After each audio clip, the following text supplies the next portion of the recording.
আসসালামু আলাইকুম, কেমন আছেন সবাই? আপনারা দেখতে পাচ্ছেন এখানে কাজে আসছি।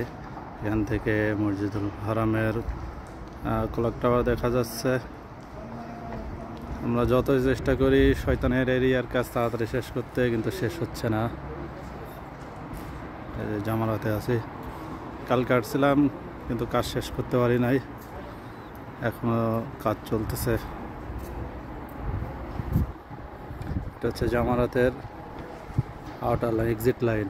ওই পাশ থেকে পাথর মেরে উপর দিয়ে এই রাস্তা দিয়ে চলে আসবে সবাই। এখানে নেটওয়ার্ক ব্যবস্থার উন্নতি করার লক্ষ্যে কাজ চলছে, নতুন সাইটের কাজ চলছে। এখানে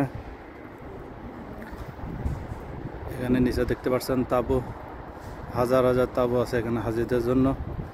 এখানে অলরেডি রিপেয়ারিংয়ের কাজ শুরু হয়ে গেছে। এখন ভিতরে রিপেয়ারিং চলছে, পরের পর্দার রিপেয়ারিং চলছে, সাথে এসির সার্ভিসিং চলছে। এই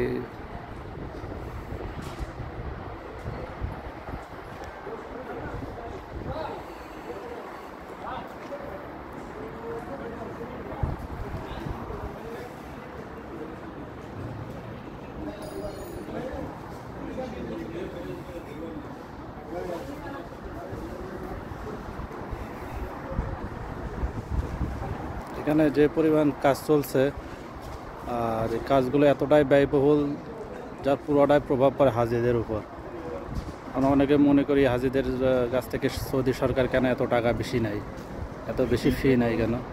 তার একটা কারণ হচ্ছে এই কাজগুলো।